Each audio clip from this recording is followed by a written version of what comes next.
প্রত্যেকদিন এক খাবার খেতে, খেতে নাকি হাসব্যান্ডের একঘেয়েমি চলে এসেছে। তাই একটু ভিন্ন কিছু করতে বলল। তো চেষ্টা করলাম নিজের মতো করে। আসসালামু আলাইকুম এভরিওয়ান, কেমন আছেন সবাই? আশা করি সবাই আল্লাহর রহমতে ভালো আছেন। তো এই তো সকালবেলা উঠে গিয়েছি, আর উঠে গিয়ে একদম ১ম এই যে কাজটা করলাম সেটা হচ্ছে ডালের বড়া বানানোর জন্য বড়ার যে ডালটা সেটা ভিজিয়ে দিলাম। আর এদিকে চিতাইয়ের আটা করে নিয়েছি, এখন মানে গুলে নিয়েছি আরকি। তো সেটা দিয়ে চিতাই বানানো হবে। আর সাথে তো হালুয়া। হাসব্যান্ড গত রাত্রে বলছে প্রত্যেকদিন রুটি খেতে আর ভাল লাগছে না। তো কিছু আলাদা করার চেষ্টা করো।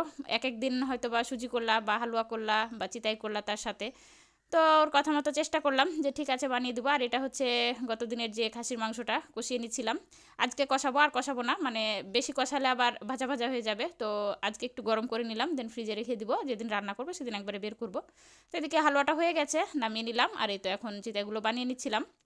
একদম ফুটো, ফুটো হচ্ছিল। চালের আটাটা যদি ভালো হয় না তাহলে চিতাইগুলো খুব ভালো হয়। তো এই তো তারপরে হাসব্যান্ডকে খেতে দিয়ে দিলাম। ও খাওয়া-দাওয়া করে মেয়েকে নিয়ে স্কুলে বেরিয়ে গেছে। আর এই তো আমি আমার নাস্তাটা করে নিচ্ছিলাম। তো নাস্তা করে তারপরে বেরিয়ে পড়লাম মেয়েকে আনতে। তো এই তো মেয়েকে নিয়ে তারপরে চলে আসছি বাসায়। রিক্সা নিয়ে নিয়েছিলাম। রোদ ছিল মোটামুটি। মেয়ে তো স্কুল থেকে বের হলে আম্মু রিক্সা নাও আগেই বলবে। তো এসে আবার রান্নাবান্না শুরু করে দিতে হলো। যাওয়ার সময় মুরগিটা ভিজিয়ে গিয়েছিলাম। ভাগ্নি আসার কথা ছিল। অলরেডি এসেও ছিল কিন্তু থাকলো না, চলে গেল। ও নাস্তা-টাস্তা করে চলে গেল। অনেক করে থাকতে বললাম বাট থাকলো না আজকে। চলে গেল। তো যাই হোক মুরগিটা রান্না করে নিব। ভিজিয়ে যখন দিয়েছি রান্না করে নিতে হবে। আর এখন এই তো ডালের বড়াটা বেটে নিলাম শিলপাটায়। ব্লেন্ডার আর বের করতে ইচ্ছে করলো না। তো ডালটা বেটে নিলাম। সম্পূর্ণটা বাটতে পারিনি। দেরি হয়ে গেছে অনেকটা। ভাগ্নির সাথে গল্প করতে, করতে। তো যাই হোক যতটুকু পারলাম ডাল বেটে রান্না করব বড়া আর কি ভেজে। আর বাকিটা রেখে দিলাম, পরে একদিন বিকেলের নাস্তায় ভেজে নিলে হয়ে যাবে বড়াটা।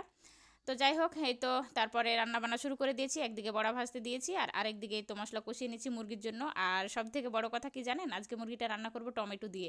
অনেক সময় দেখি কিন্তু মোবাইলে ইউটিউবে টমেটো দিয়ে মুরগির মাংস রান্না করতে, বাট কখনো আমার করা হয়নি। তো আজকে ভাবছি যে টমেটো দিয়ে রান্না করে দেখবো, দেখি কেমন টেস্টি হয়। তো মশলা কষিয়ে তারপর টমেটোটা কষিয়ে নিলাম, তারপরে তো মাংসটা দিয়ে এখন কষিয়ে নেবো ভালো করে। আর এদিকে তো বড়া ভাজা হয়ে গেছে, বড়ার মশলাটা কষিয়ে নিচ্ছি। মাছে যা যা মশলা দিয়ে আর কি সেগুলো দিয়েই এই তো কষিয়ে নিয়ে ঝোলের পানিটা দিয়ে দিলাম। আর এই বড়া তরকারিটা আমার খুব ভালো লাগে। বিয়ের আগে অনেকবার খেয়েছি, আম্মা অনেক বানিয়েছে, এখনও বানাই গেলে। আমার বেশ পছন্দ।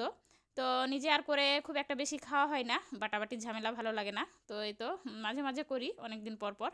তো ঝোলের পানিটা ফুটে গিয়েছে, বড়াগুলো দিয়ে দিলাম এখন।